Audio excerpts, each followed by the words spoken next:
welcome to day 9 of 10 Days Home Care Live. So today we are talking about just understanding a little bit more about regulation. So this is going to be an information packed session.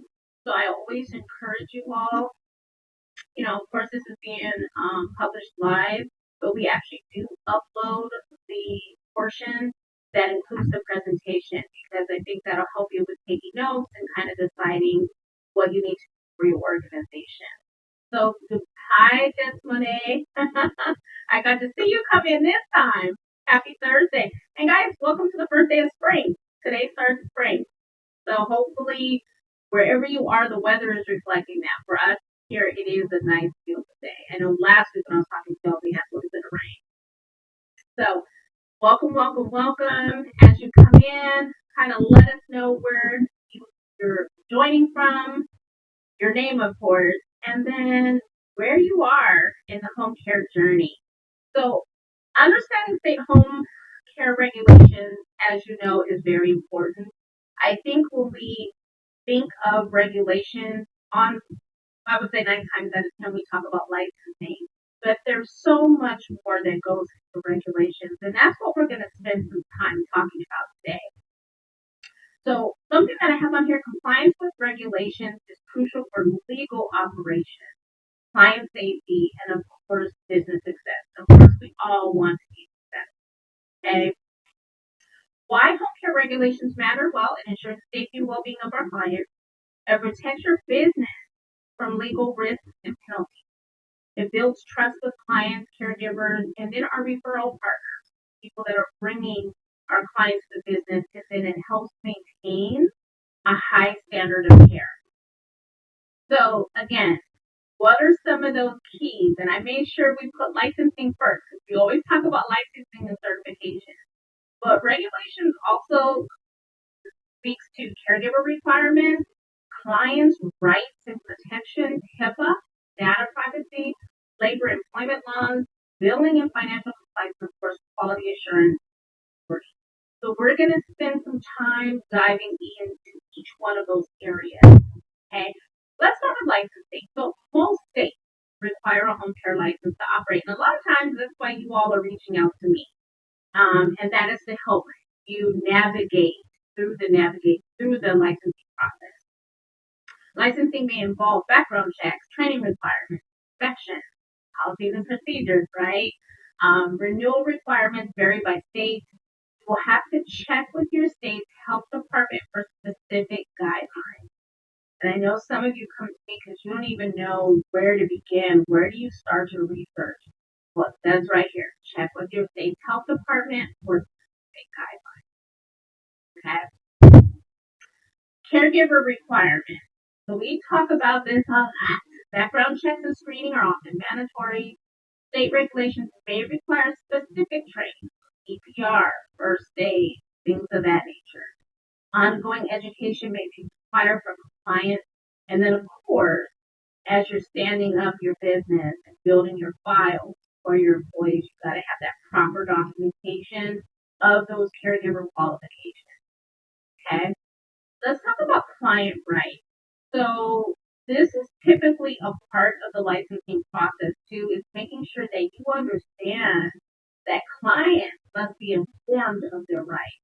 So this includes the right to dignity and respect, the right to privacy and confidentiality, and then the right, they're contracting with you, they're trying to get your services, but they want to receive safe and appropriate care. And then, of course, clients have the right, written agreements outlining services and the policies of your actual service. And all of those things are required.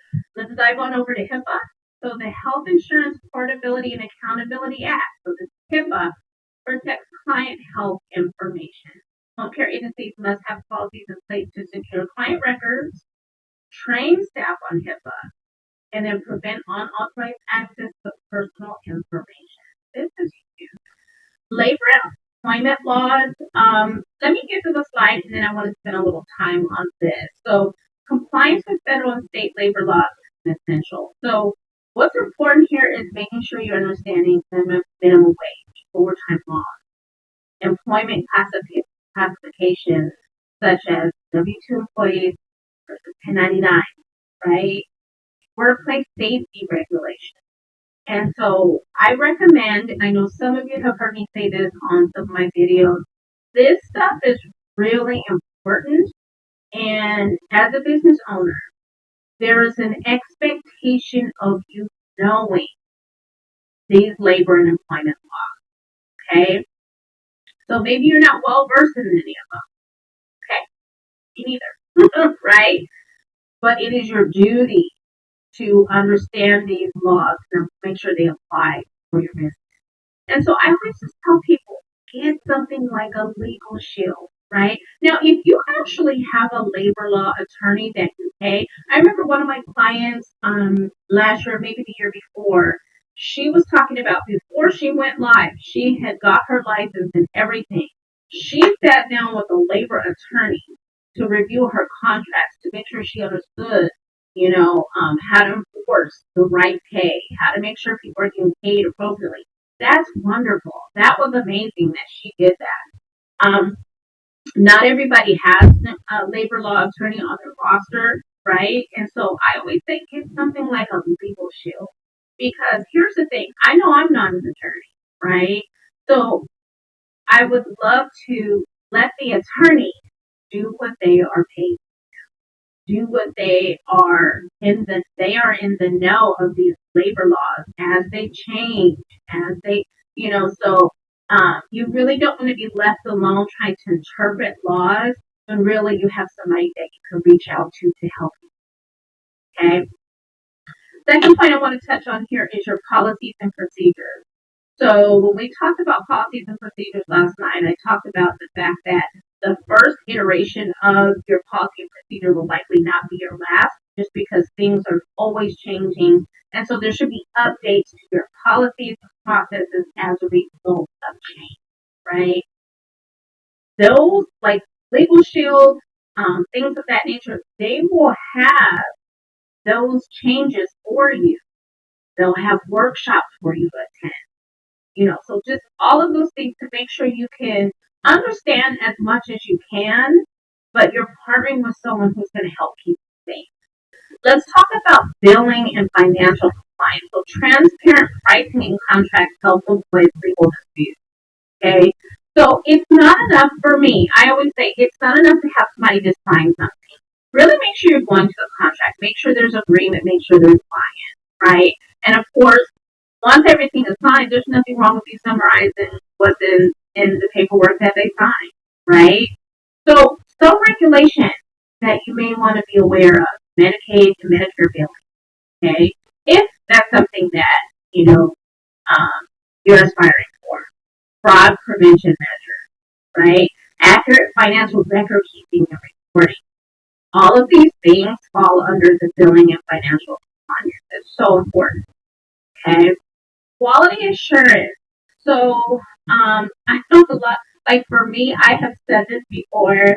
I would say QA on a monthly basis, compliance, audit, stuff like that, man, we are not friends, right? Now I do it because my business calls for it, right? But in terms of things that I like to do, quality assurance is just truly not one of them. So I always caution my owners because something that I say a lot on this channel is because a lot of times people say, hey, well, what's the first role I should hire once I go live? And outside of caregivers, outside of yourself, I would say, what is the thing that requires a lot of time that's not helping you grow your business? Because remember, your main priority is growing and scaling your agency, right? So the QA is equally important because this is something that can keep you out of business if you're not in compliance, right? So I always say, if you do hire someone, maybe you have an office manager who part of the role you have built in some reporting, you've built in some QA to that role. That's fine. But the responsibility of adherence still belongs with you. I say all that to say regular audits and quality assessments should be required. And honestly, it needs to be built into your business. So a lot of times when we think of surveys, if we think of audits, things of that nature, those times aren't so stressful if you're prepared for them. The only way to be prepared for them is all the things that you showed, all those things that you proved through licensing. You got to make sure that you consistently apply this as you go live. It's the only way. Okay. Incident reporting and caregiver performance tracking to ensure high standards, but also, to make sure that you're tracking training. Are you getting feedback for that training? Because a lot of times you're training these caregivers and your employees on these processes, but is the training effective? Did that person walk out of that training not understanding their role in incident reporting, right? So these are the types of, this is how you measure how effective your training, your QA, and your reporting is. Okay? And then, of course, some states mandate ongoing reporting to regulatory. Let me slide on over to the chat. Hi, Hippie from New York City. Solange, hi. Good morning. Do you recommend RNs be hired as regular employees, W-2s, or 1099 for assessment? Hi, Ebony. How are you? So, Solange, great question. So, I'll spend a little bit of time on this right now. So, I would say this. You know me. I'm always going to give you both sides of the coin so you can make the right decision. So, I will say this. Initially, when you are starting your business, right, and you're bringing that RN on, it's hard to make someone a W-2 employee if you don't know how much work they're going to have, right? So, now remember I told you, I shared with you all last week that one of my clients, she allowed me to take part in her hiring and onboarding process for her agency. It was such a good time. I really appreciated that. The RNs that we hired, I think she ended up hiring one that was a W-2. And the reason why she did that is this person was bringing knowledge with her. She had helped startups before. She had successfully helped launch agencies before. So she actually hired this person on as an employee because even though they didn't have any particular assessments for her to do at that time, she still had a lot of work helping her to build the business. So that decision made sense. But we also hired the RN as a contractor because, to your point, if all you have for that person is to come in and do assessments, if that's going to be the long and short of their experience with your agency, there's nothing wrong with hiring them as a 1099. Now, remember, in some states, there is that question of how long a person is a 1099 with you. What if this person starts on as temporary, but instead of as 1099, maybe initially you thought they were going to do 10, 15 hours a week, but now they're doing 40 hours a week, and now they're doing more than assessment. Okay, so where's that line between a person being a 1099 and a W-2, right? And so it gets kind of cloudy. Labor relations is a big deal. So to answer your question, if you think something is short term or very specific, so you know it's going to be 2 to 5 hours a week to do assessments, then yeah, I would say 1099 is no problem. But if this person is going to be a little bit more long term and do additional work for you outside of the assessment, you may want to consider making sure that that person's an employee. Okay. Now that wage for an RN is going to be much higher, right? So you're going to have to do that cost analysis to make sure that this is a good hiring decision for you. Okay. So I hope that helps. I get that question a lot, W-2 or 1099. And for me, the question is, what is the intent of the role? Okay. So how do we stay compliant? Because that's real important, right? Stay updated on state and federal regulations, maintain proper documentation and records. You want to conduct regular staff training on compliance topics, Consult legal and regulatory experts as needed. And I'm just going to throw a number 5 in there. It doesn't say it here, but you have to conduct regular audits. Okay? It's the only way to make sure that you are, first of all, that your processes are reflecting what your policy says, and that whoever you're trusting to do it is actually carrying out that process. Okay? So there's nothing worse than you thinking you have something down and it's time to produce those records and you don't have them, right? Or it's time to pull out that file and it's not complete, right? So whose fault is that? Sure, you can blame the person you hired to do it, but then as an owner, it's your responsibility to really inspect what you expect. Okay? I learned that early in my career. One of my bosses taught me that. You really want to make sure that you expect or inspect what you expect. So you want to take proactive steps to ensure compliance from day one. So whatever you went through for licensing, it's not just to get licensed. This is helping you create your policies and processes that you will continue as you go live. Okay? What steps will you take today to strengthen your agency's regulatory compliance? And I would say my recommendation is building out that office, whether you are at home or in a physical office. What does that look like? Okay, so that's the best thing to do is just stand up your office based on what you went for life. So if you need help navigating home care regulations, maybe you just need support. Really, joining my community is something that you want to do because this is something that we dive into. I'm going to come back over to any additional questions. So tomorrow's topic is we're actually going to end the week with home care operations. How are we actually applying everything we've learned for the last week into operating our agency? Okay, so make sure, if you haven't already, make sure you like this video. Don't forget to come back in about an hour or so to come see the upload so you can have the presentation, and then of course subscribe to my channel. And I'm so sorry if I'm actually just not going to say that. Oh, Haiti, I think I said Haiti before.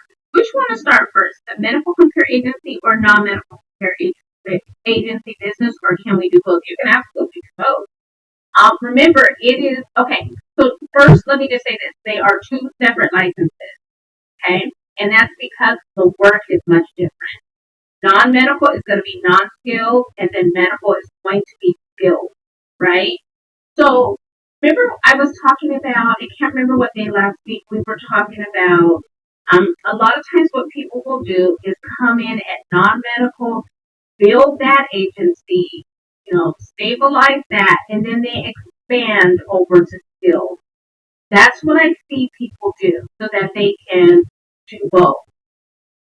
I'm not saying you have to do one first, but just remember, I would say, want to concentrate on one. Now, I don't know if maybe you have a partner, maybe one can start one and one can start the other, but you definitely want to make sure that for me, I would start one, make sure I have thrown it and it's stable. So it doesn't need you every day. That's how you know it's stable. If your business can run without your personal presence every day, then you can take some of your folks from that business and start another. Okay? If the moment you look away, all hell breaks loose, then that business probably needs your focus and your attention. Okay? But typically what I have seen people do is start one and expand to the other. Okay? So I hope that helps. Good questions today. Good questions. Okay, so I hope to see you back tomorrow where we talk about operating our agencies, same time. And you all have a blessed day and enjoy your first day of spring.